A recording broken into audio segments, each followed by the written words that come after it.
Chapter 8, it's titled Perplexing Lessons.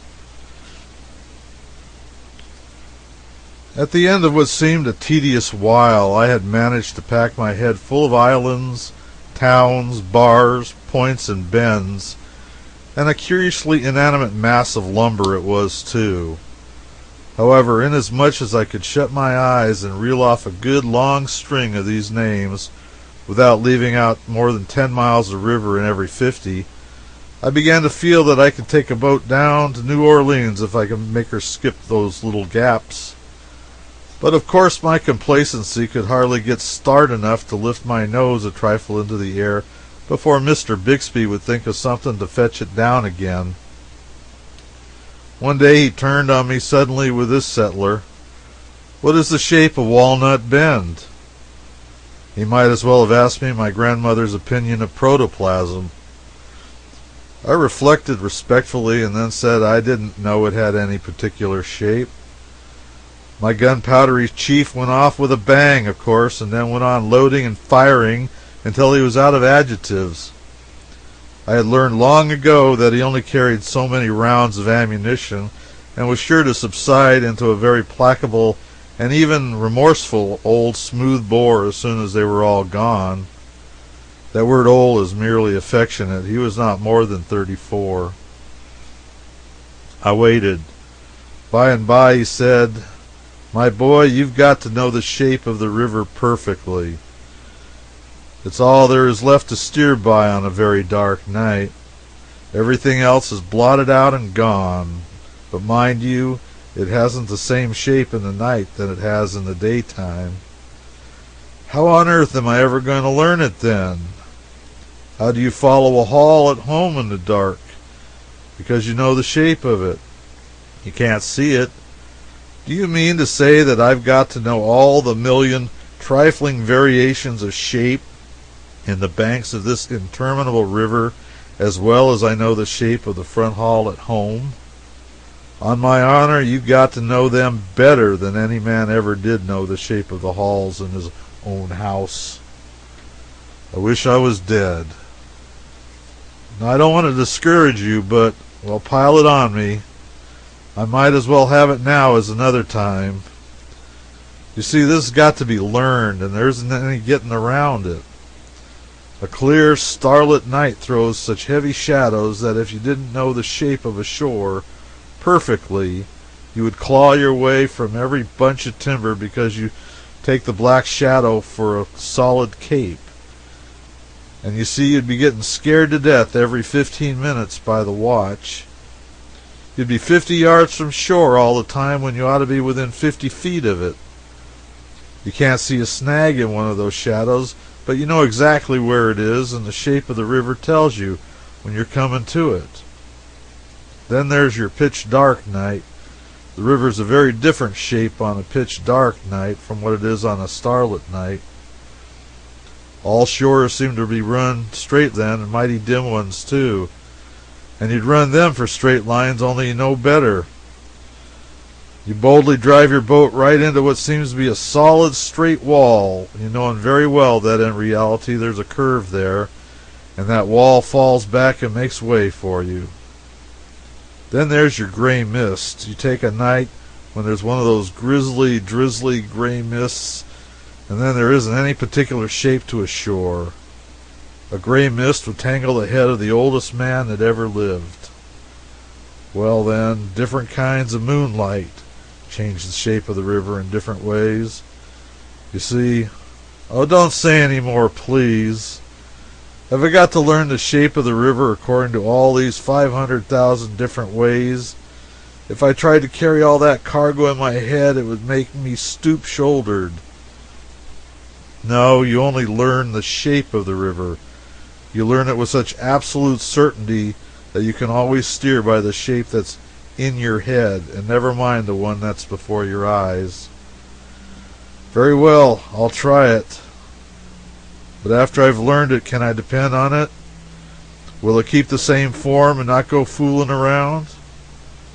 Before Mr. Bixby could answer, Mr. W. came in to take the watch, and he said, "Bixby, you'll have to look out for President's Island. All that country clear away up above Old Hen and Chickens.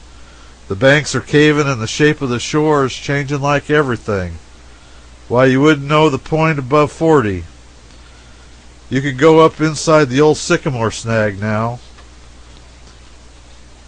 So that question was answered. Here were leagues of shore changing shape.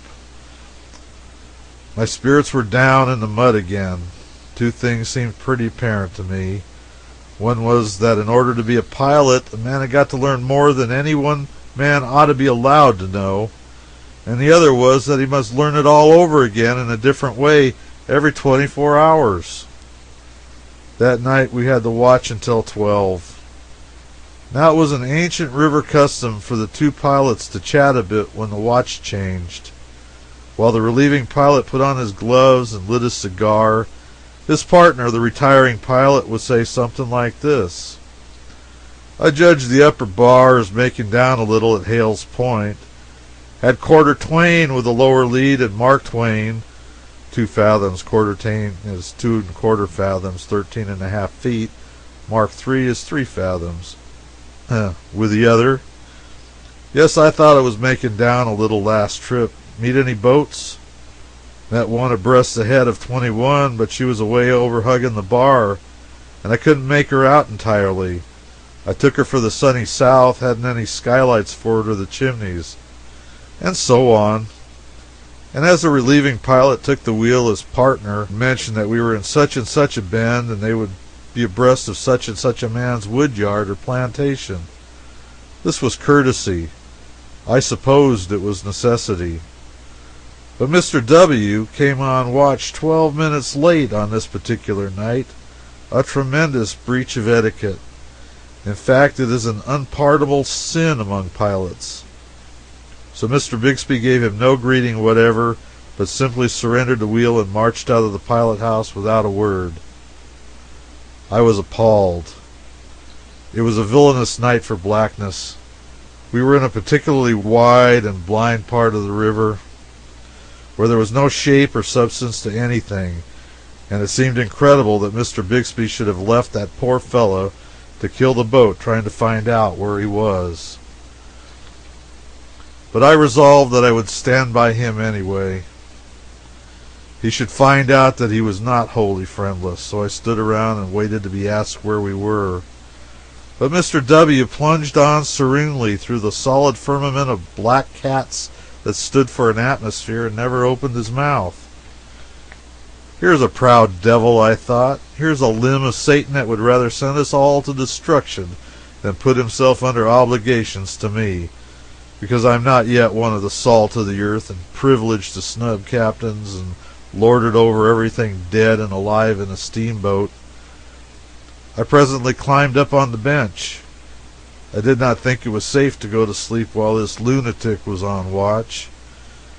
However, I must have gone to sleep in the course of time, because the next thing I was aware of, the day was breaking. Mr. W. was gone, and Mr. Bixby was at the wheel again. So it was 4 o'clock and all well but me. I felt like a skinful of dry bones, and all of them trying to ache at once. Mr. Bixby asked me what I stayed up there for. I confessed that it was to do Mr. W. a benevolence, tell him where he was. It took 5 minutes for the entire preposterousness of the thing to filter into Mr. Bixby's system, and then I judged it filled him up nearly to the chin. Because he paid me a compliment, and not much of one either, he said, "Well, taking you by and large, you do seem to be more different kinds of an ass than any creature I ever saw before. What do you suppose he wanted to know for?" I said I thought it might be a convenience to him. Convenience, damnation! Didn't I tell you that man's got to know the river in the night the same as he'd know it from his own front hall? Well, I can follow the front hall in the dark if I know it is the front hall. But suppose you set me down in the middle of the dark and not tell me which hall it is. How am I to know? Well, you've got to know on the river. All right. Then I'm glad I never said anything to Mr. W. I should say so. Why'd he have you slam through the window and utterly ruin $100 worth of window sash and stuff? I was glad this damage had been saved, for it would have made me unpopular with the owners. They always hated anybody that made the name of being careless and injuring things. I went to work now to learn the shape of the river, and of all the eluding and ungraspable objects that ever I tried to get mind or hands on, that was the chief. I would fasten my eyes upon a sharp wooded point that projected far into the river some miles ahead of me and go laboriously photographing its shape into my brain. And just as I was beginning to succeed to my satisfaction, we would draw up toward it, and the exasperating thing would begin to melt away and fold back into the bank. If there had been a conspicuous dead tree standing upon the very point of the cape, I would find that tree inconspicuously merged into the general forest and occupying the middle of a straight shore when I got abreast of it. No prominent hill would stick to its shape long enough for me to make up my mind what its form really was, but it was as dissolving and changeful as if it had been a mountain of butter in the hottest corner of the tropics. Nothing ever had the same shape when I was coming downstream that it borne when I went up. I mentioned these little difficulties to Mr. Bixby, and he said, "That's the very main virtue of the thing. If the shapes didn't change every 3 seconds, they wouldn't be of any use. Take this place where we are now, for instance. As long as that hill over yonder is only a hill, I can boom right along the way I'm going, but the moment it splits at the top and forms a V, I know I've got to scratch to starboard in a hurry, or I'll bang this boat's brains out against the rock. And then the moment one of them prongs of the V swings behind the other, I've got to waltz to larboard again, or I'll have a misunderstanding with a snag that would snatch the keelson out of this steamboat as neatly as if it were a sliver in your hand. If that hill didn't change its shape on bad nights, there'd be an awful steamboat graveyard around here inside of a year." It was plain that I got to learn the shape of the river in all the different ways that could be thought of: upside down, wrong end first, inside out, fore and aft, and thwartships, and then know what to do on gray nights when it hadn't any shape at all. So I set about it. In the course of time I began to get the best of this naughty lesson, and my self-complacency moved to the front once more. Mr. Bixby was all fixed and ready to start it to the rear again. He opened on me after this fashion: "How much water did we have in the middle crossing at Hole in the Wall trip before last?" I considered this an outrage. I said, "Every trip down and up the leadsmen are singing through that tangled place for 3/4 of an hour on a stretch. How do you reckon I can remember a mess such as that?" "My boy, you've got to remember it. You've got to remember the exact spot and the exact marks the boats lay in when we had the shallowest water, in every one of the 500 shoal places between St. Louis and New Orleans. And you mustn't get the shoal soundings and marks of one trip mixed up with the shoal soundings and marks of another, either, for they're not often twice alike. You must keep them separate." When I came to myself again, I said, "When I get so I can do that, I'll be able to raise the dead, and then I won't have to pilot a steamboat to make a living. I want to retire from this business. I want a slush bucket and a brush. I'm only fit for a roustabout. I haven't got brains enough to be a pilot, and if I had, I wouldn't have strength enough to carry them around unless I went on crutches. Now drop that. When I say I'll learn to man the river, I mean it, and you can depend on it. I'll learn him or kill him.